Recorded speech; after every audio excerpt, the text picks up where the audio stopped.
Welcome to Hub History, the show where we share our favorite stories from Boston history. This is episode 129, The Miracle of Ether. Hi, I'm Jake. And I'm Nikki.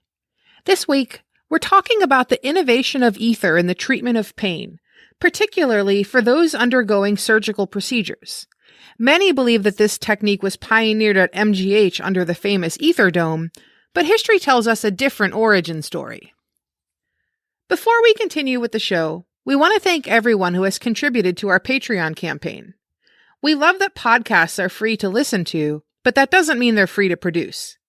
Our monthly expenses include web hosting and security, online audio tools to clean up our recordings, and the service that hosts our podcast feed. If you'd like to help us offset our costs and break even over the long term, please consider supporting us on Patreon for as little as $2 per month. You'll get special rewards at the $2, $5, and $10 monthly levels. And you'll help us deliver a high-quality show. Just go to patreon.com/hubhistory or hubhistory.com and click on the Support Us link. Our pick for the Boston Book Club this week is Wicked Victorian Boston by Robert Wilhelm. Boston has a fairly stuffy reputation. We are, after all, the city that once outlawed Christmas in an effort to cut down on the amount of fun being had. And it isn't all in the past. Visitors to our stately city will be shocked to find out that happy hour isn't very happy, thanks to the lack of $3 margaritas. But our listeners know that Bostonians have not been afraid to riot, canoodle on the Charles, or gamble on rat fights in the North End. Wicked Victorian Boston details our lesser-known and sordid history. The History Press, publisher of the book, tells us, Victorian Boston was more than just stately brownstones, an elite society that graced neighborhoods like Beacon Hill. As the population grew, the city developed a seedy underbelly just below its surface. Illegal saloons, prostitution, and sports gambling challenged the image of the Puritan City. Daughters of the Boston Brahmins posed for nude photographs. The grandson of President John Adams was roped into an elaborate confidence game. Reverend William Downs, a local Baptist pastor, was caught in bed with a married parishioner. Author Robert Wilhelm reveals the sinful history behind Boston's Victorian grandeur.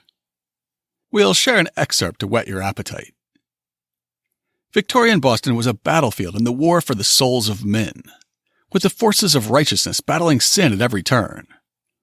Throughout the chapters of Wicked Victorian Boston, two names recur, their actions and words depicting the two sides of the moral war. On the side of darkness was Bose Cobb, an African-American saloon keeper whose dance hall was a center of depravity and temptation. And on the side of light was Reverend Henry Morgan, an outspoken Methodist minister who investigated Boston's vice firsthand and spoke and wrote in the most alarming terms of Boston's moral decline. These two men were the standard-bearers in the war that was won by neither side. Unlike other American cities, most notably New York, Chicago, and New Orleans, that seemed to revel in wickedness, making no attempt to hide their vices, Boston preferred to sin in secret, speaking and writing of its transgressions reluctantly, and then only to warn the unwary. Compiling a comprehensive history of vice in Victorian Boston would be a daunting task. This book, instead, is an anecdotal account of the characters and events that brought public attention to Boston's sinful side. The Victorian era was hardly the beginning of vice in Boston, and its passing by no means the end.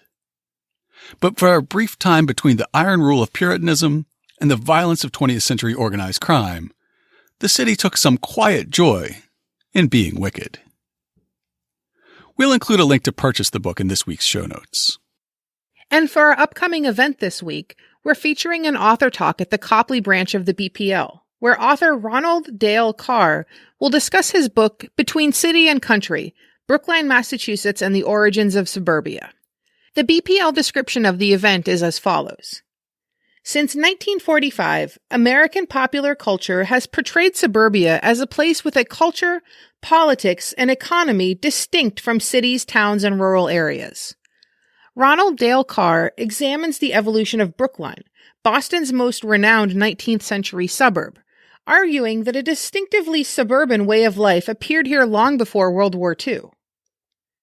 Already a fashionable retreat for wealthy Bostonians, Brookline began to suburbanize in the 1840s with the arrival of hundreds of commuter families and significant numbers of Irish Catholic immigrants drawn by opportunities to work as laborers and servants. In Brookline, the poor were segregated but not excluded altogether, as they would be from 20th century elite suburbs. A half a century later, a distinct suburban way of life developed that combined rural activities with urban pastimes, and a political consensus emerged that sought efficient government and large expenditures on education and public works. Brookline had created the template for the concept of suburbia, not just in wealthy communities, but in the less affluent communities of post-war America. Ronald Dale Carr is a retired reference librarian from the University of Massachusetts Lowell. The event will take place on Wednesday, May 1st from 6 to 7:30 p.m. And now it's time for this week's main topic. To say that pain management is a serious industry would be a pretty big understatement. I personally have used everything from ice to clove oil to ibuprofen to Percocet. I've also had surgery under general anesthesia. So when people ask me if I would like to travel back in time, I typically say no. But things did get a lot better after October 16th, 1846. Our story begins with the founding of Massachusetts General Hospital in 1811. MGH is the third oldest general hospital in the U.S., behind Pennsylvania Hospital in 1751 and New York Presbyterian Hospital's predecessor, New York Hospital, in 1771. John Collins Warren, son of John Warren, professor of anatomy and surgery at Harvard Medical School and a graduate of the University of Edinburgh Medical School, along with James Jackson, led the efforts to start the Massachusetts General Hospital, which was initially proposed in 1810 by Reverend John Bartlett, the chaplain of the almshouse in Boston. Because all those who had sufficient money were cared for at home, MGH, like most hospitals that were founded in the 19th century, was intended to care for the poor. Here's how MGH describes its origins. Reverend John Bartlett, chaplain of the almshouse in Boston, dreamed of establishing such a hospital which would make state-of-the-art medical care available to the physically or mentally ill while affording improved opportunities for practical medical education. He joined with like-minded doctors and leading citizens to organize a fundraising campaign. Dr. James Jackson and Dr. John Collins Warren were among the foremost proponents of this plan. In 1811, the Massachusetts legislature granted a charter for the incorporation of Massachusetts General Hospital, and fundraising proceeded. Donations ranging from 25 cents to $20,000, and including such unusual gifts as a 273-pound sow. In 1816, the trustees bought and renovated an estate in Charlestown, in an area that was later absorbed by Somerville, for use as the mental illness facility of Mass General. This became McLean Asylum, now McLean Hospital in Belmont. Soon after, a 4-acre field in Boston's West End, known as Prince's Pasture, was acquired for the construction of the General Hospital. The original building, the Bullfinch, opened its doors on September 3, 1821, for admission of the first Mass General patient, a saddler with syphilis, which, the records carefully note, he had contracted in New York. For the first time in New England, round-the-clock medical care was available to anyone who sought it. But that treatment came with little comfort. Prior to the 1840s, pain during surgery was managed by attempted hypnosis, or alcohol, if you were lucky. In 1845, MGH hosted a failed attempt at medical advancement. Horace Wells was the first of 3 children of Horace and Betsy Heath Wells, born in 1815 in Hartford, Vermont. His parents were well-educated and affluent landowners, which allowed him to attend private schools in New Hampshire and Massachusetts. At the age of 19 in 1834, Wells began studying dentistry under a 2-year apprenticeship in Boston. At age 23, Wells published a booklet, an essay on teeth, in which he advocated for his ideas in preventative dentistry, particularly for the use of a toothbrush. In his booklet, he described tooth development and oral diseases, where he mentioned diet, infection, and oral hygiene as important factors. After he completed his dental training in Boston, Wells opened his own office in Hartford in 1836. Between 1841 and 1845, he became a reputable dentist in Hartford, where he had many patients and attracted apprentices, including John Riggs, C.A. Kingsbury, and William Morton. In 1843, Wells and Morton started a practice in Boston, and Wells continued to instruct Morton. John Riggs later became a partner, and Kingsbury became one of the founders of Philadelphia Dental College. Wells first witnessed the effects of nitrous oxide on December 10, 1844, when he and his wife Elizabeth attended a demonstration by Gardner Quincy Colton, billed in the Hartford Courant as a grand exhibition of the effects produced by inhaling nitrous oxide, exhilarating, or laughing gas. During the demonstration, a local apothecary shop clerk, Samuel A. Cooley, became intoxicated by nitrous oxide. While under the influence, Cooley did not react when he struck his leg against a wooden bench while jumping around. After the demonstration, Cooley was unable to recall his actions while under the influence, but found abrasions and bruises on his knees. From this demonstration, Wells realized the potential for the numbing properties of nitrous oxide and met with Colton about conducting trials. The following day, Wells conducted a trial on himself by inhaling nitrous oxide and having John Riggs extract a tooth. Upon a successful trial, where he did not feel any pain, Wells went on to use nitrous oxide on at least 12 other patients in his office. In 1844, Hartford did not have a hospital, so Wells sought to demonstrate his new findings in either Boston or New York. He chose to go to Boston in January of 1845, where he previously studied dentistry and also knew William Morton, his former student and associate. Their practice had dissolved in October of 1844, but they remained on friendly terms. Morton was enrolled in Harvard Medical School at the time and agreed to help Wells introduce his ideas, although Morton was skeptical about the use of nitrous oxide. Wells gave a demonstration to medical students in Boston at the Massachusetts General Hospital on January 20th, 1845. However, the gas was improperly administered and the patient cried out in pain. The patient later admitted that although he cried out in pain, he remembered no pain and didn't know when the tooth was extracted.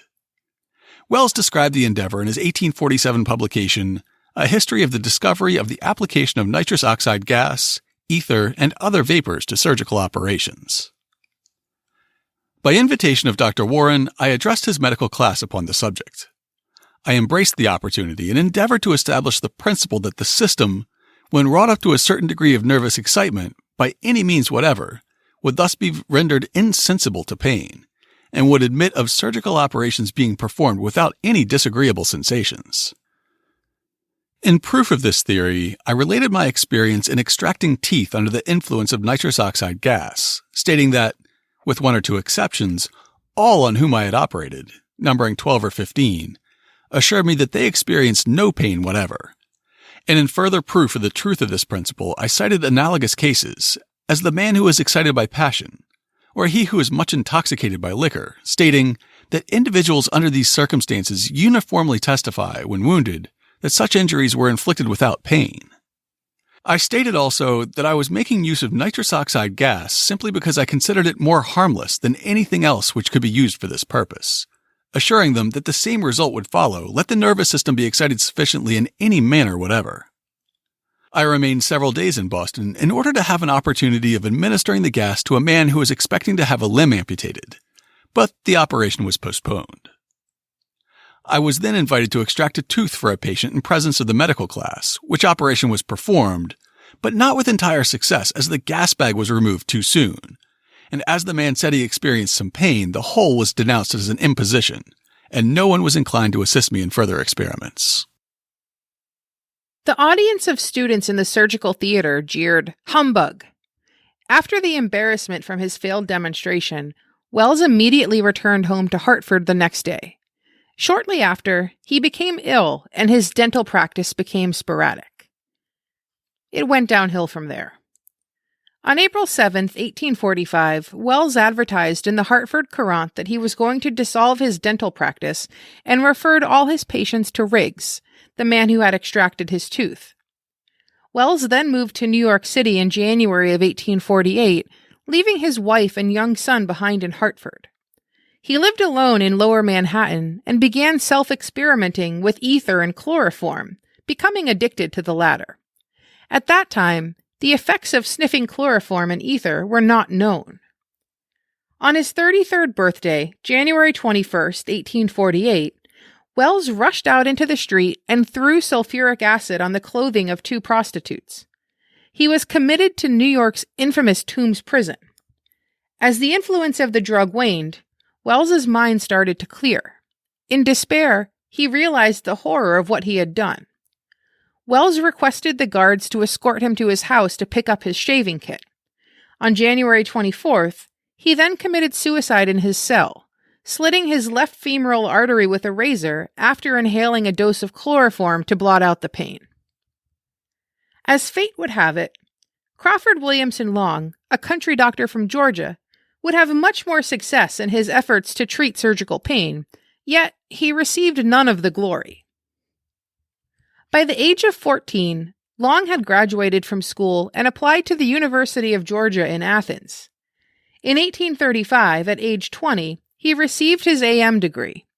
He began studies at Transylvania College in the fall of 1836 in Lexington, Kentucky, where he was able to study under Benjamin Dudley, a revered surgeon. He observed and participated in many surgeries and noted the effects of operating without anesthesia. Long transferred to the University of Pennsylvania in Philadelphia after spending only a year at Transylvania, and he was exposed to some of the most advanced medical technology of the time. He received his M.D. from the University of Pennsylvania in 1839. After an 18-month internship in New York, Long returned to Georgia, where he took over a rural medical practice in Jackson County in 1841. Long observed the physiological effects of ether during ether frolics, which were exactly what they sound like: parties where physicians and pharmacists provided ether for enjoyment. It was common to see people knock into things, fall over, and otherwise hurt and bruise themselves but not feel pain. Applying this to his practice, Long used ether for the first time on March 30th, 1842, to remove a tumor from the neck of a patient, James M. Venable, a fellow frolicker. He administered ether on a towel and simply had the patient inhale. He performed many other surgeries using this technique during the next few years, introducing it to his obstetrics practice as well. Long subsequently removed a second tumor from Venable and used ether as an anesthetic in amputations and childbirth. Despite his continued successful use of ether as anesthetic, Long did not immediately publish his findings. He fully understood the significance of his innovation, but he had several reasons for delaying publication, which Roger Thomas explains in an article in Smithsonian. First, he noted that although he was not a believer in hypnotism, he needed more cases to ensure that somehow the patient had not self-hypnotized. In his small country practice, it took several years to accumulate sufficient evidence. Second, when Long read of Morton's claim of the first use of ether, he felt it was prudent to see if other claims would be forthcoming that predated his. Third, he finally accumulated enough cases, including controls. In one case, 3 tumors were removed from a patient on the same day. Tumors 1 and 3 were removed without ether, and tumor 2 with ether. Only the removal of tumor 2 was painless. But if you snooze, you lose, and some guy from Boston named William Morton might steal your thunder. Born in Charlton, Massachusetts, William T.G. Morton was the son of James Morton, a miner, and Rebecca Needham Morton. William found work as a clerk, printer, and salesman in Boston before entering Baltimore College of Dental Surgery in 1840. After graduating in 1842, he began his apprenticeship and then his business with Wells. In 1843, Morton married Elizabeth Whitman. Her parents objected to Morton's profession and only agreed to the marriage after he promised to study medicine. In the autumn of 1844, he entered Harvard Medical School and attended the chemistry lectures of Charles T. Jackson, who introduced Morton to the anesthetic properties of ether. Morton then left Harvard without graduating and began developing a technique to administer ether during surgery. With the help of MGH surgeon Henry Jacob Bigelow, Morton persuaded John Collins Warren to allow him to try his technique on a surgical patient. The trial took place in the Ether Dome on October 16, 1846. The patient was a young printer named Gilbert Abbott who had a vascular neck tumor. This was a delicate procedure, and Abbott had to be tied to his chair so that he wouldn't choke on his own blood. Morton used a newly developed apparatus, later called the Morton etherizer, to deliver the ether vapors, holding the mouthpiece to Abbott's lips and instructing him to breathe deeply and slowly. Abbott fell into an unconscious, sleep-like state within 3 to 4 minutes, and did not react when Morton made the first incision in his neck for the surgery. During the surgery, Warren noted that the blood of the patient was very dark, and thought that the anesthesia might be producing its effect through carbonization of the blood, a remark which was met with a burst of applause. Upon awakening after the surgery, the patient announced that he had felt a scratching sensation but no pain. John Collins Warren turned to the observers and proclaimed, "Gentlemen, this is no humbug." Bigelow immediately published an article describing the event, and the news quickly traveled to Europe and other parts of America. So, to whom do we give credit for this miraculous medical advancement? Wells, Jackson, Morton, and Long each claimed credit for the innovation of using ether as an anesthetic. A month after the demonstration, a patent was issued for Letheon, although it was widely known by then that the inhalant was ether. The medical community at large condemned the patent as unjust and illiberal in such a humane and scientific profession. Morton assured his colleagues that he would not restrict the use of ether among hospitals and charitable institutions, alleging that his motives for seeking a patent were to ensure the competent administration of ether and to prevent its misuse or abuse, as well as to recoup the expenditures of its development. Morton's pursuit of credit for and profit from the administration of ether was complicated by the competing claims of other doctors, most notably his former mentor, Dr. Jackson. Morton's own efforts to obtain patents overseas also undermined his assertions of philanthropic intent. Consequently, no effort was made to enforce the patent, and ether soon came into general use. In December of 1846, Morton applied to Congress for a national recompense of $100,000, but this too was complicated by the claims of Jackson and Wells as discoverers of ether, and so Morton's application proved fruitless. He made similar applications in 1849, 1851, and 1853, and all failed. He later sought remuneration for his achievement through a futile attempt to sue the United States government. Long did not publish any of his findings until seeing a December 1846 issue of the Medical Examiner about Morton, who claimed to have used ether as an anesthetic. Long then began to record his findings and write his account of the discovery. He also collected notarized letters from former patients, but after presenting his findings to the Medical College of Georgia, he discovered 2 others also claimed to be discoverers, Horace Wells and Charles Jackson. When Long entered his claims, this controversy was already in process.